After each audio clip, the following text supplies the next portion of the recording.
Hi, I'm professional organizer Christine Stone. And I'm whatever the opposite of that would be, Eden Kendall. We're both big fans of the Pop Culture Preservation Society. And now we don't like to assume, but if your memory lane includes mixtapes, The Love Boat, and Tiger Beat magazine, then you also may be experiencing the following symptoms. hot flashes, An empty nest. using a flashlight to read a menu. We invite you to join us for Uncluttered and Unfiltered, the podcast for women over 50, complete with a thriving online community. So find us wherever you get your podcasts or at unclutteredandunfiltered.com. Okay, so my overrated, this is super controversial. I'm going to get hate mail for this one. I'm going to go with the extremely controversial choice and say, Hello world is a song that we're singing. Come on, get happy. A whole lot of loving is what we'll be bringing. We'll make you happy. Welcome to the Pop Culture Preservation Society, the podcast for people born in the big wheel generation who can still feel the burn of the metal playground slide on the backs of their thighs. we believe our Gen X childhoods gave us unforgettable songs, stories, characters, and images. And if we don't talk about them, they'll disappear, like Marshall, Will, and Holly on a routine expedition. And today, we're holding another PCPS town hall to let you know what life's been like lately and to answer some of your burning questions. I'm Carolyn. I'm Kristen. And I'm Michelle, and we are your pop culture preservationists. Hear ye, hear ye. This episode of the Pop Culture Preservation Society Town Hall is now in session. Welcome, everyone, to where we answer the tough questions that you want to know about, like what our favorite Saturday morning cartoon was, who would play us in a PCPS made-for-TV movie, or if the three of us would have been friends in fourth grade. The big stuff. The big stuff. Yeah, we're answering the big questions right now. That one was a doozy, though. that was heavy. Yeah, Yes. that was heavy. What episode number was that, Michelle? Carolyn, no fact-checking. Okay, sorry. So go back to our first town hall meeting, and you can Yes. find out the answers to those hard-hitting questions. I mean, talking about Sigmund and the Sea Monsters is one thing, but talking about would you be friends in fourth grade is another. And for those of you who didn't listen to that, the answer may not be what you think, but we're still friends. So it turns out that you guys like these kinds of episodes where we share a little bit more about ourselves. And you send us questions all the time. What we've learned is that being in somebody's ears is a very intimate experience, and it leads you to wanting to know more about us. And so every other season or so, we've taken your questions and we've answered them for you in an episode. And truthfully, we love it. We even learn things about each other that we didn't know. Mm-hmm. Yep, that's my favorite part. And so today, that is what we are doing. But we'll also be filling you in on our schedule through the end of the year, as well as addressing a few other housekeeping items. That's right. But before we get to all of that, something else we've all found surprisingly therapeutic over the past almost 4 years is how we've kind of unintentionally, but organically, shared core parts of our lives with you. Many times our episodes get really personal and we share family memories or situations with you that just naturally flow out. It's kind of like weekly group therapy where several thousand of you are just silent participants. Right. It's very validating. That's right. I was remembering when we met some of our PCPS followers, I think it was in New York, and my sister was with us. And so many people went up to my sister and they were like, "I'm so sorry, Ronnie." Like they, the stories I've shared about her, they were feeling sorry for her and just wanted to let her know that they were kind of on her side in a few things. And they know when Ronnie got her period. Sorry, Ronnie. Yeah, that's right. The whole world knows. Oh my God. Seriously. Yeah. I mean, for real, longtime listeners know a lot about our childhoods and our families. And so it's for that reason, and because my story will change drastically going forward, that I want to share with all of you that at the end of August, I lost my mom. And I'm the first one of the three of us to lose my mom. And so this is new territory for all three of us, right? Mm-hmm. And you guys know I've been really transparent on here about my complicated and often chaotic childhood. Too transparent sometimes. But one thing I've always relayed, and that I really, really hope has come across, is that my mom loved me and my sister fiercely. And that despite all the upheaval and unpredictability in my childhood, I never for one moment felt anything less than adored. She was my best friend during my childhood and even in my young adulthood. And losing her was my absolute worst fear ever.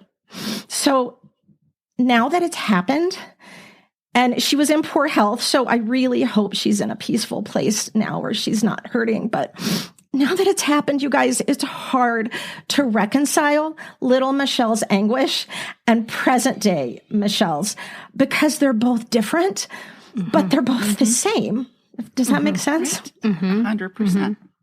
It's a life-changing event when anyone loses a parent, but Michelle's story raises the stakes even more because, like you said, we all know how your growing up years were challenging and how those years shaped you, and all of that is connected to our parents. For all of us, it leaves a lot on the table.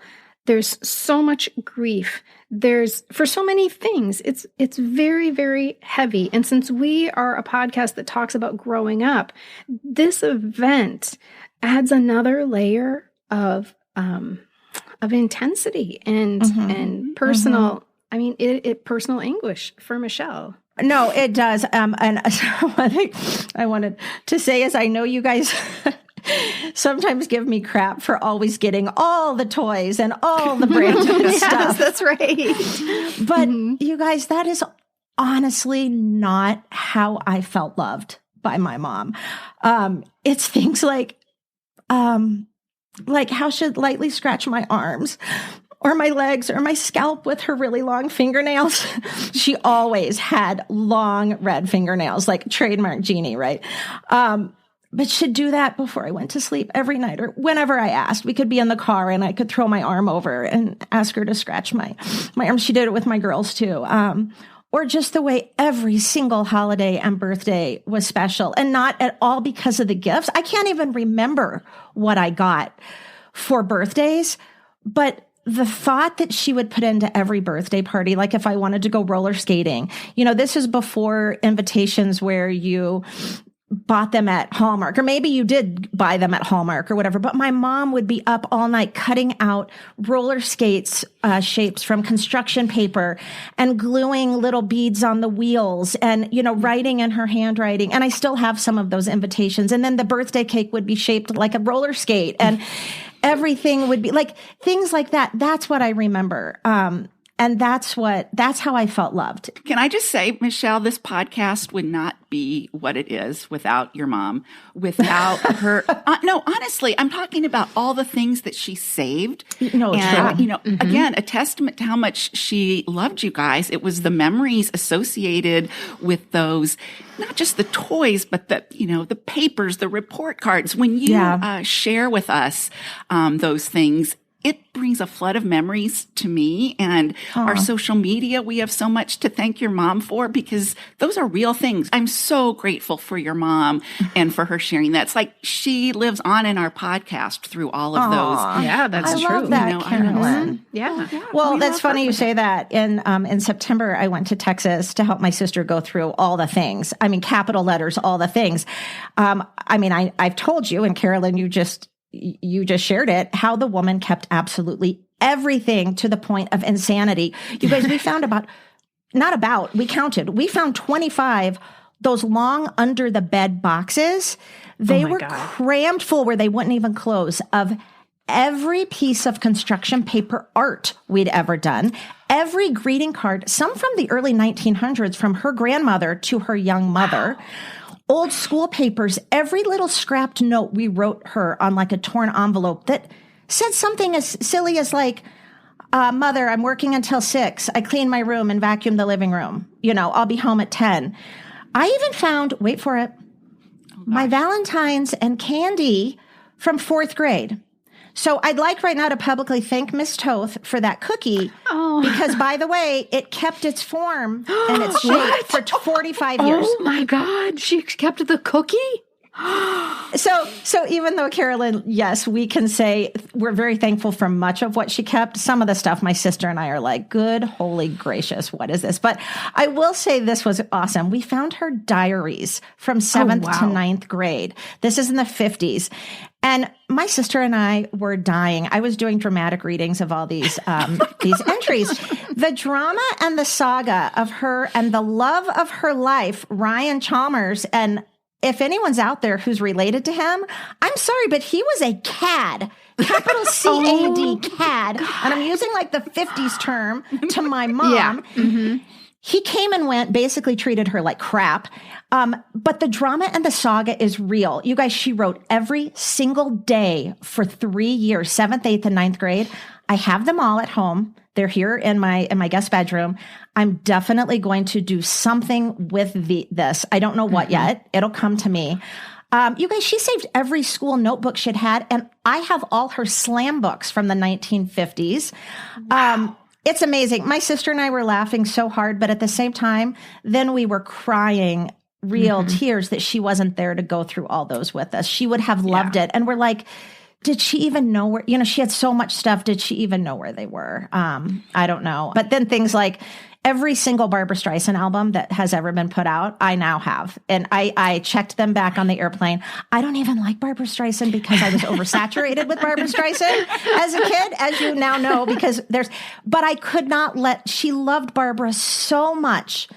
So much. My dear friend Lisa, you guys have heard me talk about Lisa on the podcast, who was so close with my mom too, was just absolutely grief-stricken as well. We talked for 3 hours, like the day after my mom died. And I said something about how I was so worried always the past few years that Barbra Streisand was going to die, and like how my mom was going to handle that. Mm-hmm. My friend Lisa, this is one reason I love her. She goes, well, if there's a bright spot in it, Barbara outlived your mom. Cheer up. Oh, we love you, Lisa. Gen Xers are feeling you so hard right now because this is where we live, right? It's a tragedy when someone loses a parent, and then we have a collective generational tragedy where we're all losing our parents, right? Like this is what's happening to us as a generation, which is why I say, Michelle, there are some people right now, this is the whole episode. You are speaking to people who hear you and understand you right now. And I can feel they're all nodding their heads, right? Yeah. And I have gotten some lovely messages from some of our listeners who follow me on Instagram. And it's been 2 months today. I just realized last night, and I still don't, my sister and I talk about this a lot. We don't know how to grieve yet. Someone texted me, my mom's best friend since I've ever been alive, said, how are you doing with your grief journey? And I said, fine. But then I'm like, no, I don't know that I've actually done it. I don't know. It's a lot. Yeah. I don't think there is a recipe or exact steps of a person's grief journey. They're all unique and different. And again, I think because of this podcast and our social media, all that, you're going to have a different journey than a lot of people would have, only because you're going to be revisiting a lot of, those memories. And so it is different. I can say from my dad's, his not being here and the things I've shared with you guys, it's brought up some things. So there is another kind of grief, but yet there's a joy and there aren't really any words to describe it, but I'm so glad that you have this. It keeps them alive, I think, right? Yeah. I know that when I was in Texas, Carolyn, and I was, listeners, I was texting Carolyn and Kristen pictures. My sister found her Mrs. Beasley doll in a box, and we found a lot of old things my mom had made for us and just fun toys. I found a lot of things that we've talked about on the podcast. And I was like, look, I found it. And Carolyn, you said you were so glad that we had this podcast because it just made some of those things even more meaningful than maybe they would have been before. And I definitely agree with that. I think I'm still in the disbelief. I can't believe my mom's gone. You guys, I don't know if my entire life, I called her, and my entire life, she answered the phone the same way when she knew it was me. She said, "Hi, sweetheart." And I can't believe I'm not going to hear that again. You know, I can't believe I'm not going to hear her say, "Hi, sweetheart." And I have old voicemails. And that's how she'll start a voicemail. "Hi, sweetheart. I was just, I want to say one last thing. Just kind of in tribute to my mom, because I know she would want me to say this. She's like, Michelle. But it's true. You guys, my mom was so beautiful and just so fancy and stylish. She went to modeling school right after high school. We also found that notebook, like the John Powers modeling school notebook with all her notes in it and all her portfolio, like her tear sheets and stuff. She could have totally made it too, by the way, but she married my dad when she had just turned 20, and then had my sister at just 20, almost 22, not quite 22. Anyway, she was the woman who wore her giant fall, the hair, the wig fall, and full makeup with false eyelashes on to give birth. She made herself the most stunning and groovy outfits. And I thought I would share some photos of her in this week's Weekly Reader, if that's all right with you guys, because I know she would love that. Like photos from like the late 60s and 70s. That'd be great. When I was in Texas, this is last funny story, but when I was in Texas, I was also constantly texting our good friend Shane photos because he became obsessed with 1960s and 70s my mom. And there's one pic of my mom and dad and sister when my sister was just a baby. So this has to be in like 1965. And my mom she had very long hair, but she had on a very short wig, like twiggy wig. And Shane just texts back, "They would have been my favorite TV family."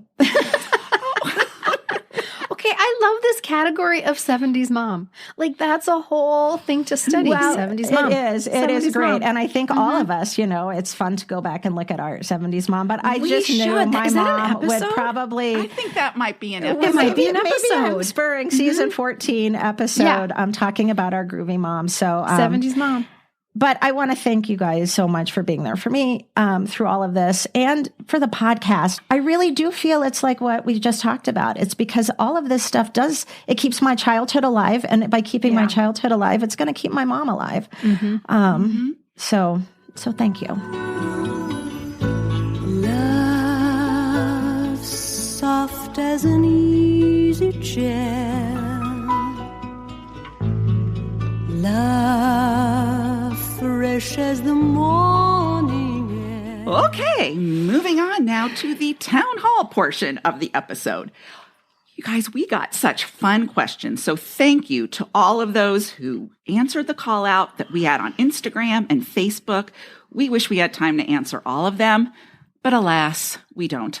We did choose a few that we felt strongly about. One of the first great questions we got was for us to pick an all-time Mount Rushmore of teen heartthrobs.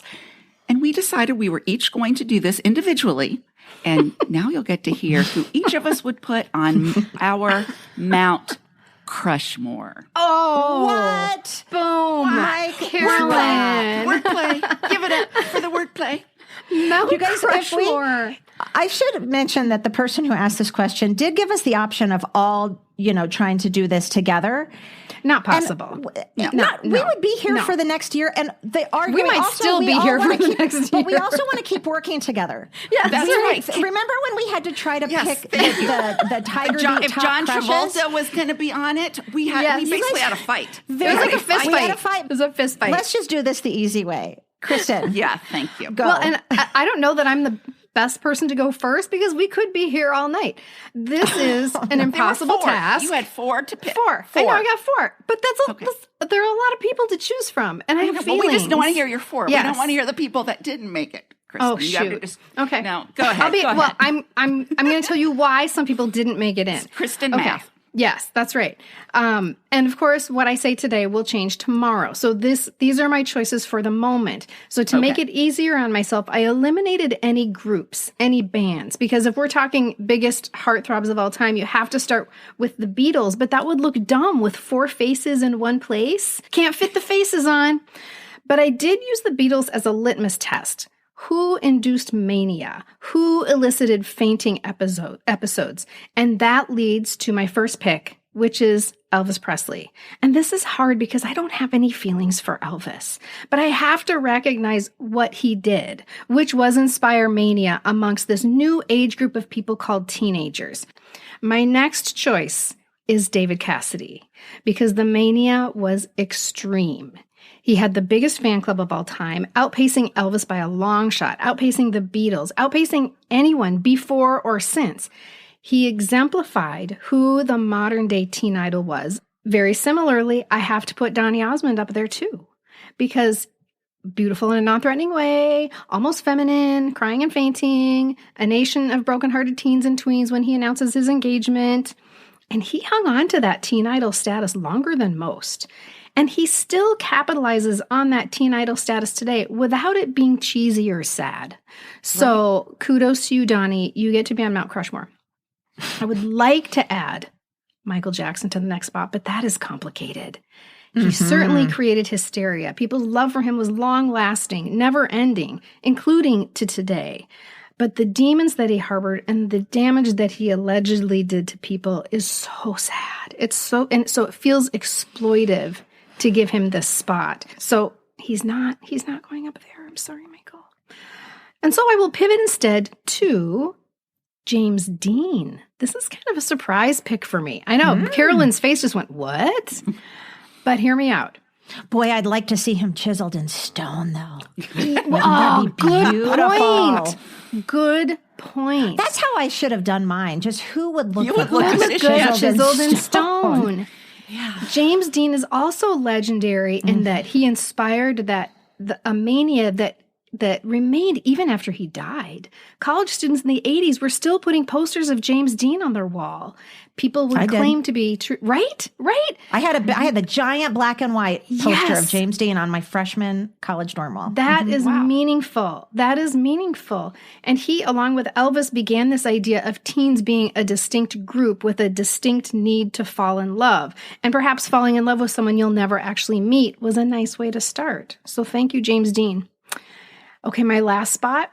This is going to be controversial too. Yeah, you only have 4. Fuck. Oh no. I put a 5th person on Mount Crushmore. Okay. All right. Well, let me just tell you who the 5th person is. In case Donnie doesn't give you the rights for his likeness to be carved in stone, we have to have a backup. If in case any of these cannot fulfill their duty. That's right. This person gets to be carved in stone. Right. And that is Justin Bieber. He gets a little spot on the end. He's just a little spot, right? Not the Justin Bieber of today, but the 2009 version, little 14-year-old Justin Bieber.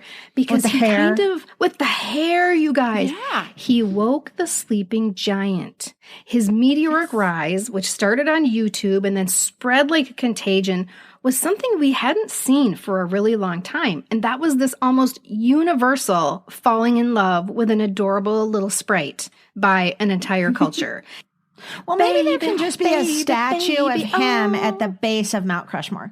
As a welcome. You know what I mean? As a welcome. It's a welcome. I like welcome. it. Yeah, he's the welcoming guy. I like that. Okay. Perfect. Well, this is going to be super short because Kristen basically answered in an essay. No, you're going to be surprised. I just have the members of Duran Duran. No, I'm just kidding. Because she basically did all my research for me. Because here's how when I thought all-time Mount Rushmore, Crushmore, I wanted to do different eras of all-time crushes. Even though 2 you're going to hear are basically the same decade, I don't care. I started with Elvis. Everybody rewind about 4 minutes and listen to Kristen's. That's why. Then I did David Cassidy. Now rewind a few more minutes and listen to Kristen's. So I have Elvis. I have David Cassidy. I have Sean Cassidy just because in my generation, you can't deny his crushability, that he needs to be on Mount Crushmore. And then I went all the way to my girls' era, and I included Harry Styles on the Mount Crushmore. So my mountain is Elvis, David, Sean, and Harry. I don't remember anything taking the girls by storm like One Direction did. And I was so excited to be able to be part of that with my older daughter, my 29-year-old, because I will just never forget the day she came and said, Mom, look at this cute new group from England and watch how cute this video is. I'm like obsessed with them. And it was the video for What Makes You Beautiful. That's how I picked him, is that I just didn't, I got to be sort of part of that with her, but I also didn't remember anybody kind of, coming in with such force in a long time. Yeah, and capturing people to that degree. When your kid walks in the door and says, Mom. But you are right. Justin Bieber would have been that as well. Just prior. Yeah. Okay. Whew. How about that, everybody? Okay, so, of course, when I was presented with this question, I thought, okay, there's a few ways I could go here, right? Like, am I on the National Parks Board and I'm sitting around and I'm thinking, like, who's going to be on there? So instead of looking at all time in terms of decades and how we would define crush, I just decided I was going to pick my all-time Mount Crushmore. I just went right to the source, okay, when choosing my heartthrobs. And luckily, I have that source. It is my middle school band folder. Oh my God. Okay, you guys, it is filled with all of the posters and the Tiger Beat pages that literally were hanging on my walls when we packed up our house to move from Texas to New Jersey. This was the summer of 1978, and I was 12, about to turn 13. So literally, I took what was on my walls, I put it in this oversized clarinet band folder from West Memorial Junior High Symphonic Band. That's the higher band, I think. Just so you know. Anyway, I was in the top band. Yeah. And then I didn't put them back on my walls when we moved to New Jersey. So they stayed in this folder just as they came off my wall. Okay, so it's basically a time capsule of my middle school crushes. Believe it or not, I still had some Donnie in there. So Donnie, I agree with all of you. How can we not have Donnie on there? Sean, of course, I'm not going to elaborate on all that. We know how we love Sean. He doesn't even need a last name. No, he doesn't. No. This guy needs all three names, of course, though. And he would be infinite. We do have James Vincent McNichol. You know what? Pause for a second. I guarantee you, we have so many listeners that just right when you said that, said it with you as well. Yeah. That's right. Now, out of left field, but if I'm really sticking to my criteria and the number of pages and stuff in my folder, here we go, guys. I'm going to have Lance Kerwin on my Mount Rushmore. We've never talked about this. I know. Well, listeners, he's not going to let that good chiseled in stone. With that little bowl cut. I love that bowl cut. It makes my nipples have some little lightning. I love those bowl cuts. I do. Hence, there's someone else in my life who would have had a bowl cut at that point in his life, but that would be my husband. But here's the deal, you guys. We are going to do a little time for Lance Kerwin next season because I really hope we do our James at 15. Oh, yeah, we have to do it. We have to. Yeah. Yes. And really, that's how he got on my radar. That and whatever the fastest boy in the world or whatever, the one where he wet his pants and it was like Michael Landon's. He wet his bed. He wet his bed. Yes. So he's the fastest boy in the world because it's so sad though because we're laughing, but he had to run home to get the sheets off. It's not funny. Poor Michael Landon growing up, he had a really mean mom, and that's how he got to be really fast and grew out his hair. And anyway, they shamed him for wetting the bed. And also, R.I.P. Didn't he just die? He died a few years ago, and he was one of our teen idols that, they didn't treat well those guys in the 70s and 80s, and they did not, some of them have the best adulthood. So yes, rest in peace, Lance Kerwin, but you are memorialized on Carolyn's Mount Crushmore. I love that Mount Crushmore. That is fantastic. Oh my God. And I want to see, who do we know who's an artist? Because I want them to draw that. You guys, this is a great idea. We all need our own Mount Crushmores to put in our office somewhere. Yep. Okay, anyone who's listening who's a good artist, and I know we have someone, you will get a gift in the mail if you send us these 3 Mount Crushmores. But please do it their 1970s version when they were the crush. Yes. Don't do Lance Kerwin of the when he's and Kristen and I was going to say when he's on the Love Boat, but that's not right. We also, and Kristen and I do not want 1975 Elvis. Oh, no. Yeah. No. Mm-mm. I want Ed Sullivan Elvis. Yeah. Mm-hmm. Oh, that was fun, God. You guys. That was fun. This is why we love the town halls. I mean, at least we do. I don't know about the listeners. I don't know how they're feeling right now. We're having a great time. Okay, here, this is sort of in the same category. But it's podcast oriented. This is a great question.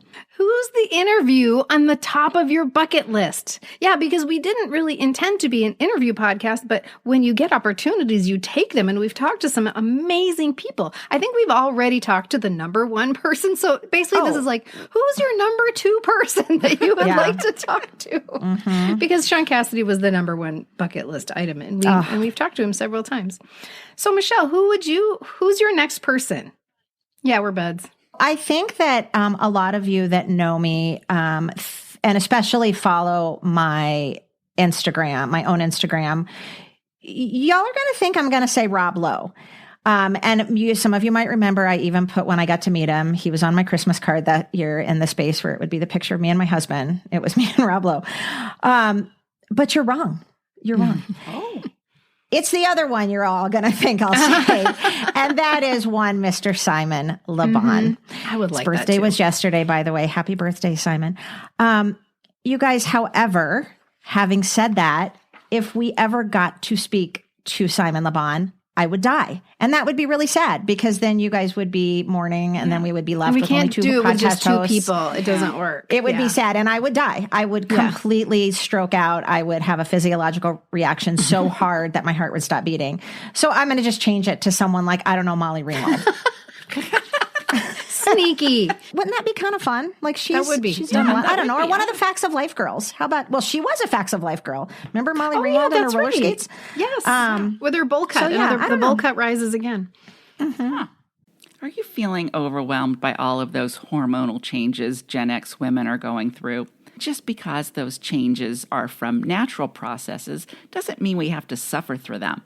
And that's why Kristen, Michelle, and I love Hormone Harmony. It's a formula made only with herbal ingredients that are shown to reduce hormonal symptoms in women of all ages. The three of us have noticed improved sleep quality, gut health, and even our moods have improved. The science-backed herbal extracts in Hormone Harmony, called adaptogens, help the body adapt to all those hormonal changes that cause those life-disrupting symptoms, like hot flashes and night sweats, bloating and gas. Happy Mammoth, the company that created Hormone Harmony, is dedicated to making women's lives easier. And that means using only science-backed ingredients that have been proven to work for women. They make no compromises when it comes to quality, and it shows. A bottle of Hormone Harmony is sold every 24 seconds, and there are over 30,000 reviews for Hormone Harmony, with one of the biggest benefits mentioned being, I feel like myself again. For a limited time, you can get 15% off your entire first order at happymammoth.com. Just use the code PCPS at checkout. That's happymammoth.com and use the code PCPS for 15% off today. Spark something uncommon this holiday with just the right gift from Uncommon Goods. You guys, we couldn't be more excited to be able to tell you about one of our very favorite places to shop. The three of us have honestly loved Uncommon Goods for years for incredible, unique, handmade, and just remarkably perfect things for every single person you know. For instance, last year for Carolyn's birthday, I gave her their Viewmaster. That's right, think old school red Viewmaster with a photo reel she could send in to add her own photos to. What a perfect gift for a pop culture fanatic, right? They have an entire collection of the most unique gifts for us Gen Xers, from custom mixtape wall art and pillows to the very best trivia card games to a build-your-own retro arcade game. And don't even get me started on their collection of grown-up advent calendars, which are perfect for our adult kids. Uncommon Goods truly has hundreds of the most meaningful, out-of-the-ordinary gifts you'll find anywhere. They even have a huge range of experience gifts like online cooking, craft, and mixology classes. And with every purchase you make at Uncommon Goods, they give back $1 to a nonprofit partner of your choice. To get 15% off your next gift, go to uncommongoods.com/PCPS. That's uncommongoods.com/PCPS for 15% off. Don't miss out on this limited time offer, especially now. Uncommon Goods, we're all out of the ordinary. Carolyn, what about you? And this was really tough for me. So I did a little Kristen finagling, and I have my a female and a male. Okay. That counts. That counts. Okay, good. You have two buckets. You have two buckets. Yes, I have two buckets. Yeah. So my female would be Brooke Shields. I would love to talk to Brooke Shields. And my male, lucky for you, Michelle, is Rob Lowe. And I tell you, because I think they, of course, hugely impacted us in the 80s, but yet they've also kind of evolved as we have from the 80s, and they are really leaning into who they are now. So it would be really cool to talk to them about that, transition and how they see, life in our 60s now. So I think we'd have a really good chat with them. And it'd be really fun to look at Rob Lowe on the screen that we look at each other on for a while. So Rob, that would be a lovely time. Literally love to have you. Literally. So Caroline and Michelle will tell you that interviews are not my favorite part of this podcast for a lot of reasons, but mostly because this isn't a celebrity podcast. It's a podcast about our culture at a certain moment in time and what it meant to us as a generation. It's really a podcast about us, right? And that's what I like talking about. Not that I haven't been super excited to hang out with Sean Cassidy and Melissa Gilbert. That's been like the joy of a lifetime. It's just not the interviews that I dream about. But that being said, I do have a bee in my bonnet right now that I think speaks to both of these things. I have become a big fan of a show on HGTV starring the reluctant new kid on the block, Jonathan Knight. And so in his time off from being a new kid, he restores historic New England farmhouses or farmhouses. And from that came a show called Farmhouse Fixer, which my husband and I call Farmhouse Fixer, because he's still very deep in his New England accent. That Don Cat. That Don Cat. So John Knight collabs with people on their homes and always buys them an animal as a gift, like a donkey or a herd of goats or something like that. But here's my idea, which is not mine, by the way. It was suggested to us by our friend Jen, who is a huge blockhead. So John is notoriously prickly about his teen idol status. He's not super comfortable being famous. He doesn't like to look in the rearview mirror and pretend that he's still 15 and all the girls love him. He's not comfortable with that. But he is a Gen Xer in his 50s, just like the rest of us. So here's Jen's idea. We approached John about coming on the Pop Culture Preservation Society to talk about finding your passion in your 50s. He is no has-been, right? He is showing the world who he really is on this show, which is a dyed-in-the-wool New Englander who loves animals and likes to work with his hands. That's who he is on this show, not a new kid. He's not a new kid on this show at all. And in fact, it almost never comes up. And that's what I want to talk to him about and how that contrasts with his role as an 80s heartthrob. I think we could be friends with John Knight. I think that's a great idea. And I think that we speak to that too, because we found our new passion in our 50s. Yes. And I also think that crosses into Carolyn's first bucket list item, because Brooke Shields is doing the same thing. Yes. Where she's really found this new passion of embracing life post, 55. Yes. Really. Right. And being really authentic. And that's Be our that pitch. with your physical appearance Yes. or with you do in your life. And that's really what we're about as well. So I think we could do that, you guys. I think don't that's think this exactly is a right, far-fetched. Michelle. Let's manifest that. Yes.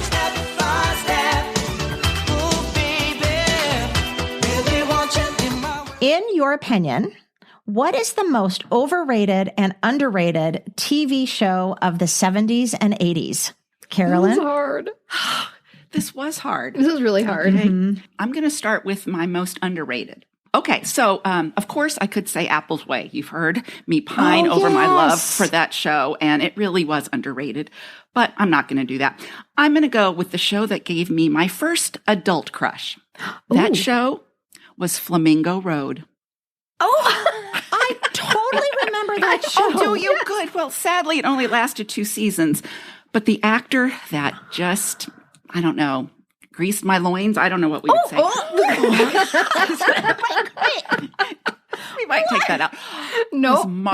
This is Mark Harmon, you guys. Yes. Did Mark I Harmon. love Mark Harmon. I could tell you that he was a football player at USC and who his sister was and who she married. And did I love me some Mark Harmon. He is still a fine-looking older man. It wasn't long after the poor demise of Flamingo Road, Morgan Fairchild. I mean, it was a good show. It was. Anyway, thank you. But then he went on to St. Elsewhere, which, of course, he was wonderful in, and that show was wonderful. So it was okay. I got to see him again. Keep greasing. Keep greasing those loins. But overrated, and one that, I just had to kind of pretend I liked because a lot of people liked it, but it was just too much for me. It was over the top. It was Dynasty. I couldn't get on the Dynasty bandwagon. I never did either. Sorry, everyone. I didn't. I'm going to be talking about that next season. I actually liked it, but again, that's a show I watched with my mom, so it was it was like appointment TV and I felt kind of big like that in Dallas. I kind of felt like grown up, like I get to watch this with my mom. Well, sometimes it's not really the show as much as it's the memories associated with the show and the experience. So, I had a good experience with Flamingo Road. Yes, we all know, Carolyn. We know. Okay, for my underrated, I'm going to go back to the show that only Carolyn and me watched, which is Apple's Way. You guys, I'm so mad. I want to watch it. Well, guess what? You might get something fun for Christmas. You can't find it anywhere. You cannot find it anywhere. Don't tempt me like that. Don't do it. Okay, we're still a couple months from Christmas. I got to forget you said that, or else I'm just going to be like... It was just so good. Obviously, we were little children when the show was on, and we're still talking about it, and we're like grandmother's age. But, starring Christy McNichol about a family who lives in Iowa and has a house with a water wheel in it. I mean, come on. You know what else? What we forgot to say, I just have to chime in here, because I cannot believe we forgot to bring this up when last time we talked about it. But you know who else was on there? Oh, and we haven't talked about him as a crush, and he really was Mr. Vince Van Patten. Yes, with the tube socks and everything. Yes, he was a cutie. And Farrah Fawcett had a guest role on Apple's Way, and with Vince Van Patten, because he was also a tennis player, for those of us who remember that, and she was on as a tennis player, and there was a whole thing. So we forgot to mention, that was another reason I'm sure I tuned in. I don't know why this show didn't make it. I mean, with all the Waltons people and Little House people out there, this is right up their alley. And I'm sure we went up against Sanford and Son, and nothing could survive against Sanford and Son. Yeah. Damn Sanford and Son. Okay, so my overrated, this is super controversial. I'm going to get hate mail for this one. I'm going to go with the extremely controversial choice and say The Golden Girls. Yeah. Don't get me wrong. Yeah. I love B. Arthur. I love Betty White. I have a very special place in my heart for Rosen Island from St. Olaf, Minnesota. But Rue McClanahan is just Samantha in Florida. And I don't think it was necessary. And except for the zingers of Rose and Sophia, the writing was pretty bad. It was not that good. But obviously it was a show that was needed, and it showed older women having lives, which no one ever thought happened. We thought, like, you stopped having your period and then you died.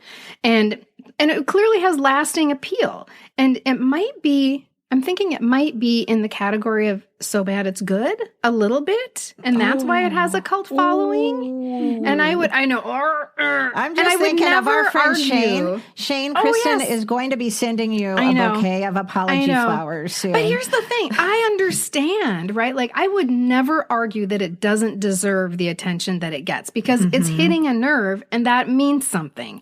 I'm just saying it's not Shakespeare. That's all. Okay. I'll give you that. But like Apple's Way. Yeah. That's Shakespeare. Right. Earl Hamner. Come on. Earl Hamner is Shakespeare. Yeah. Okay, so I understood the question to mean overrated, underrated of the 70s, overrated, underrated of the 80s. So I kind of did each decade. And so for my overrated show of the 70s, probably a little controversial because I know a lot of people love this show, and that's The Dukes of Hazzard. I thought that show was pretty overrated. Yeah, I'll give you that. I'm not even going to get into the reasons now why it's not a show that's okay. Contemporary reasons. I'm going to even go back to the 70s. Like, I just felt like it was It was a lot. I didn't get into it. Underrated for the 70s, I think you guys will agree, and I know a lot of listeners will agree, is the show Family. The show that we all love so much. What a great cast. And again, Christy McNichol. And really her growing up. And they really did tackle a lot of important topics and important storylines. I mean, like disco. We've talked a lot, like disco, like yes, we've talked a lot about the storyline with her and Leif Garrett, and which we will do an episode on. But we're gonna do it. But you guys, it was really important the way that she really stood up for herself. The writing in that episode was really good. Yes. She stood up for herself in the 70s, and that was a really big deal. So I would say underrated Family. For the 80s, my overrated shows, I have two. These shows were wildly popular, and I could not stand them, and that would be Alf. Is one. Oh, yeah, I'm kind of with you. Yeah. And 2 is the show Family Matters. I could not stand that show with the whole what is it? Did I do that? And we've talked a lot about how shows needed that, like that line, that tagline. Did I do that? I get a visceral reaction when I see a photo of that character. So Urkel. I can't. That's Urkel. Yeah. Thank you. But people loved that show. And my underrated 80s, I have 3. And I'm so excited to share these with you and our listeners because I wonder if you guys watched these shows. I think we've talked about them maybe. But one is My Sister Sam. Yes. Did you guys watch My Sister Sam with Pam so Dauber? That is tragic. It's so tragic. My mom and I loved in fact, 2 of these 3 that I'm going to mention are shows my mom and I loved. But My Sister Sam was appointment TV. You guys, that was the cutest show with Mark Herman's wife, who, he got to grease her loins. Pam Dauber.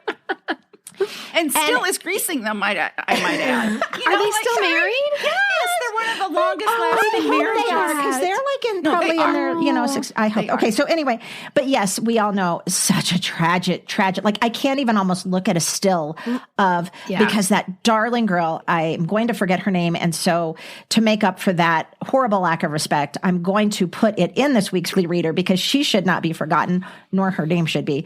She was Darling that played the sister, the younger sister. And she was, a stalker. Tragically murdered. Yes. Tragically. She opened the door and he shot her in the face. And it's just was one of those things that just disturbed me to no end. And it's just horrible.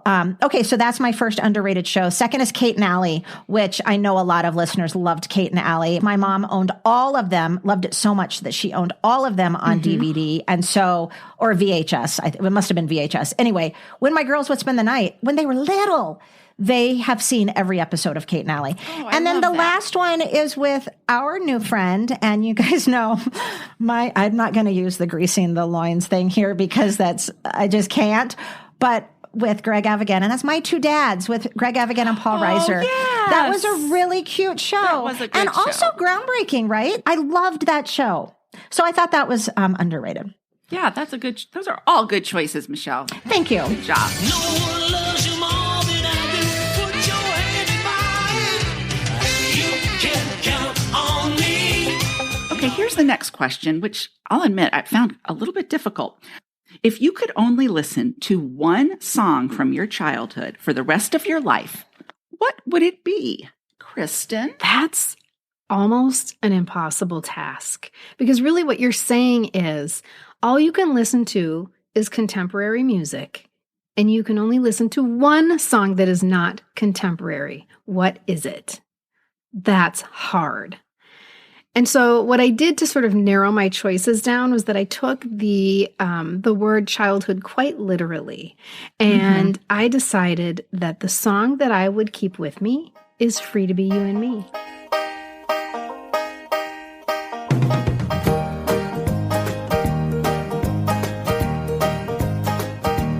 There's a land that I see where the children are free, and I say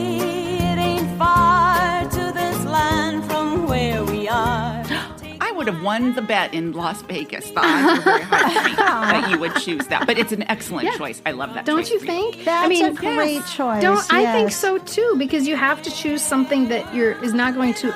You can't annoy yourself to death, for 3 or 4 after 3 or 4 listens. So you do that with Marlo Thomas and the New Seekers, and a healthy dose of empowerment. And let's do this.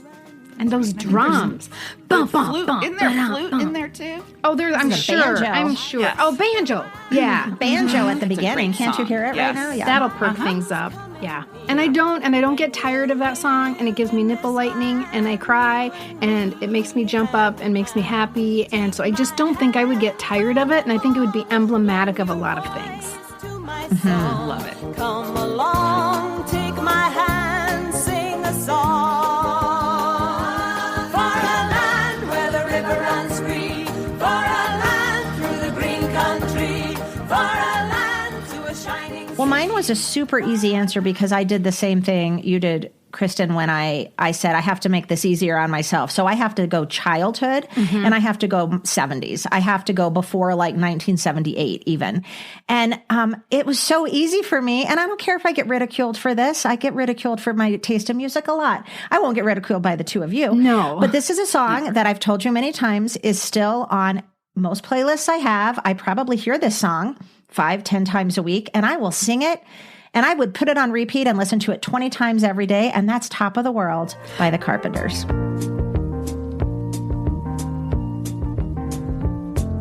Such a feeling's coming over me.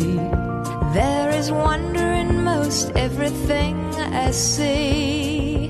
Not a cloud in the sky, got the sun in my eyes, and I won't be surprised if it's a dream. Yes, that's your walkout music. Mm-hmm. It is, and it's just, to me, I will smile. I will get I have a dopamine hit every time that song comes on. I just feel happy. And it is a happy song, so yes. Yeah. That's a good choice. Oh, yes. And I love how you said dopamine hit, because that's exactly what my song does. And here's the thing, I worried, kind of like Kristen did, if I chose a song and that's all I could listen to, was I going to either grow bored of it or start to not like it? And then that got me all worried, because there's songs very I love and producing. Yes, I don't want to not love them. So when I was choosing my song, I thought I want to pick a song that kind of could fill a lot of buckets. So it could raise my dopamine level. It could bring back some great memories. It was a good song. It was boppy, all of those things. So ultimately, I chose a song that conjures memories of my entire family singing and laughing, and it's really not a popular hit or anything. It's Olivia Newton-John's The River's Too Wide. The river's too wide now for crossing. The waters rush too loud for talking. We never build bridges for walking, 'cause the river's too wide. Oh, From her album, If You Love Me, Let Me Know. Look, she has the Classic. album right here, you guys. I want She's that in that outfit. classic Yeah, I love denim that she kind of jumpsuit. went deep cut there, too. It is. It checks all those boxes for my sister and I, and it's like, the river's too wide. Like, you can't not, like, bop and snap and clap your hands. It's just such a great song. It just gives me joy. It's got great lyrics, and I don't think that I would get too tired of it, because it would, like I said, it meets different needs at different times. So it's not like, oh, I just want to think about my family. When I want to do that, I could put it on, or, oh, I need a boppy song. Then I could put that on. So that's why I chose The River's Too Wide. That's a good song. I love that song.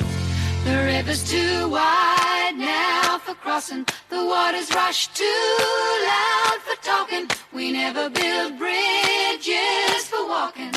Okay, this next question is so great. And there are lots I of love ways this that one. we could answer this, and I didn't have to think hard at all. I didn't think hard for you either. Right? Everybody knows. Everybody's going to know as soon as I say the question. Who are each of you in Three's Company?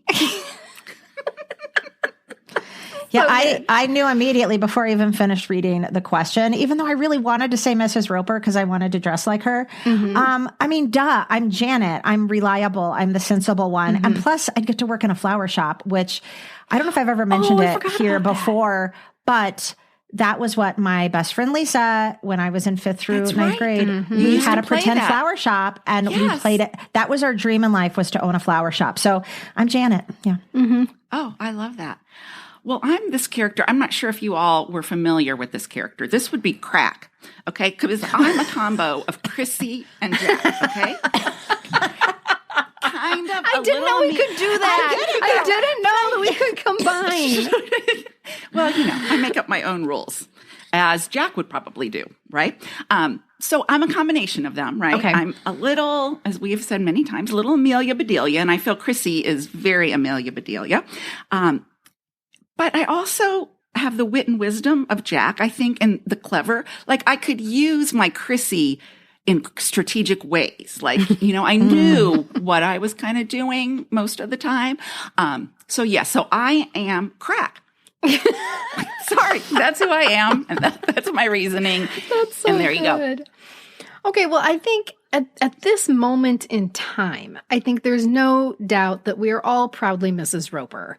Like, get me a Captain Toot Sweet, right? And the whole Mrs. Roper romp, like, that's a thing that is rising for a reason, right? We're going to do it. We're going to get our curly wig. We're going to get our caftan on. We're going to run down the street. And I think it's so fun to embrace Mrs. Roper at this moment in time.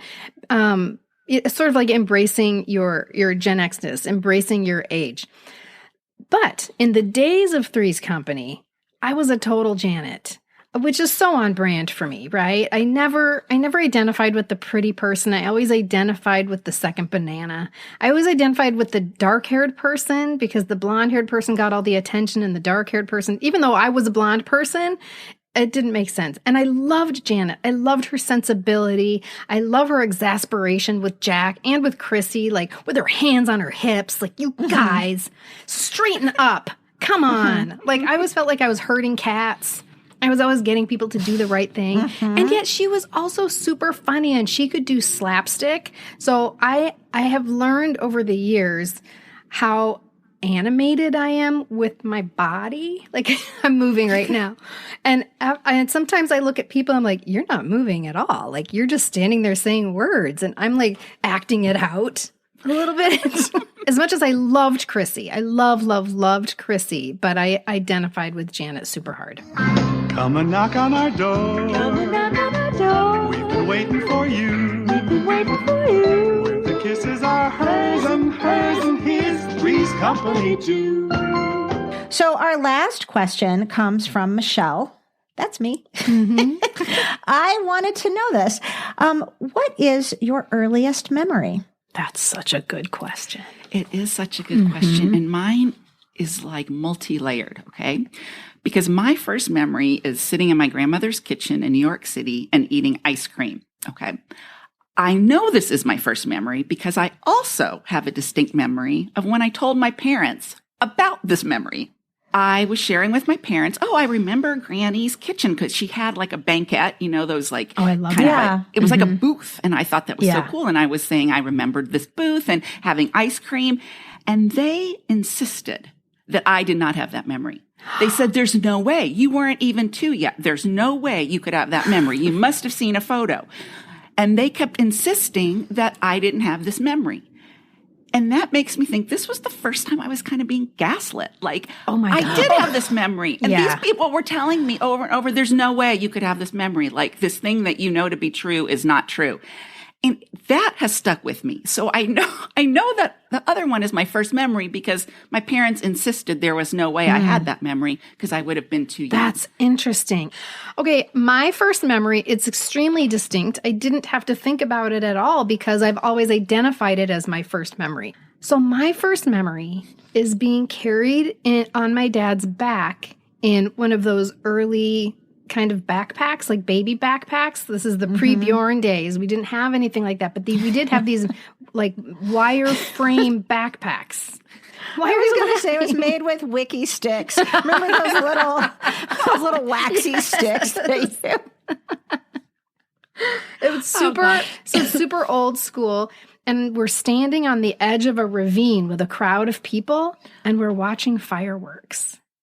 And so it would have been the first time I've ever seen fireworks. So I think that's the reason that it stays because I just couldn't believe what I was watching. I just couldn't believe it. Yeah. It was, so it's cemented. I'm in a baby backpack. So, if you're trying to find out how old I was, I moved from that place when I was 3. My brother was born when I was 2.5, but I'm small enough to be in a baby backpack. So I'm guessing I was around 18 months. And that's how I think of mine, because I know the house we lived in. Mm-hmm. I'm 2.5 to like 3.5 in this house. So let's just say it's somewhere in there. So my sister and I shared a bedroom, and we had this lamp that I feel like was maybe kind of popular at the time. So it kind of resembled an old fashioned like gas lamp that would have had like kind of a hurricane on top of it, but there was a light bulb in it. One of the two of us, I think it was my sister, for some reason, had put cotton balls in it. Or maybe it was me, but I think it was my sister, because in my memory, and if my sister's listening to this, I get to say in my memory a lot, because that gets me out of a lot of things. This is how I remember it. I wasn't the one that put them in, because in my memory, my sister gets in big trouble because the lamp is on. The lamp has been turned on. And at some point, we smell something burning. And the cotton balls have been up against the lamp, and they're like smoking. No fire. No, this doesn't end poorly, by the way. Just spoiler alert, if anybody was worried. But my mom, I think, is going crazy. What's smelling? My memory, though, is being in that room. I can still picture the lamp, and I can picture like my mom running in, turning it off immediately, and just giving my sister absolute hell for what have you done? This is a terrible thing.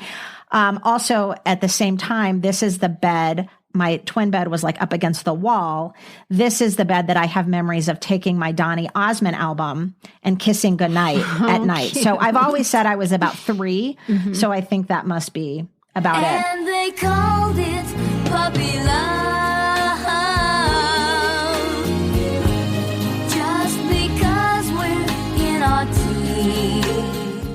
So there's one question that we've been waiting for, but has not come, much to our surprise. You may have noticed in the last few months that we now have advertisements running in our episodes.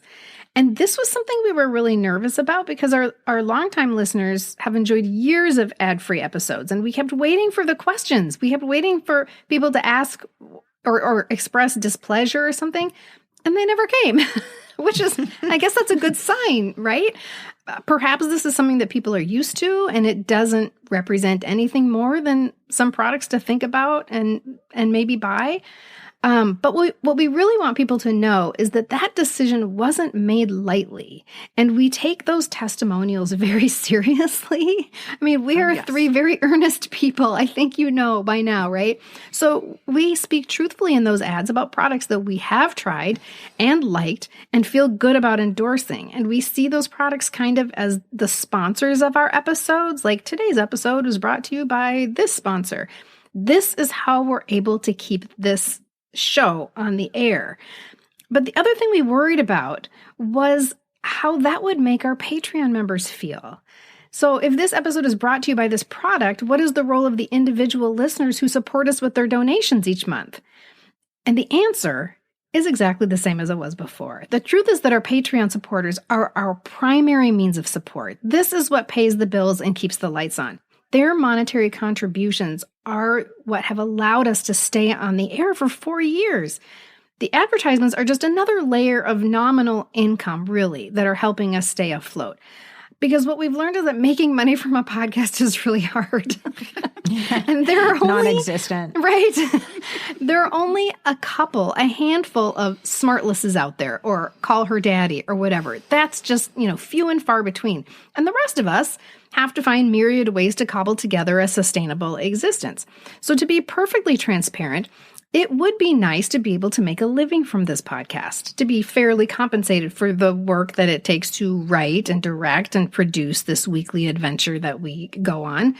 But given the current climate where there are so many podcasts, I'm not sure that's possible. But we are giving it a go. We're doing our best, and we still need you. I mean, think about it. Without people who donate, there would be no PBS. There would be no Sesame Street. There would be no Bob Ross. So we are exceedingly grateful to all of you who donate. And the more we grow that base of support, the longer we can keep doing this. Yes, 100%. I just wanted to share with you guys, if you ever do listen totally through a podcast episode like a Smart List or some of the bigger names, you will hear at the end this kind of laundry list of people that are a part of putting that podcast on. You'll hear was written by so-and-so, not one of the hosts. It was edited by so-and-so, not one of the hosts. It was produced and recorded, blah, blah, blah. I mean, there can be up to like 8 or 9 people that they list at the end of their episodes, like the credits. These 3 voices that you guys hear, this is it. These are your editors. These are your producers. These are everything. So we don't have a huge, like employee list or anything like that. It is our heart and soul, really, a full-time job. And we love doing it. The 3 of us, since day one, have done 100% of it, of the writing, the recording, the producing, the marketing, the social media, the everything. And 4 years in, we still don't make any money, even with our Patreon supporters who we thank every episode because they pay the bills. Thankfully, we could not be more grateful because the first year we paid our own bills before we had a Patreon. And after that first year, we realized, I don't think we can keep this going. So we are so grateful to our Patreon supporters for paying the bills. We say it. They keep the lights on. They keep us trucking. They absolutely do. We're still just so grateful to all of it and still just looking for new ways to, maybe one day fairly be able compensated, to buy be able to buy a pair of shoes. Right. That would be fun. And also know that when we decide, we get to choose what we advertise. That is completely in our power. And when we're making that decision, we are thinking of you, the listener. What we're thinking is, would they enjoy this product? Is this something that they need in their lives? We're never going to pitch something that is of no use to you because we're all in this together. We feel like we know you pretty well. We're all of the same age group, so we know what symptoms you're having.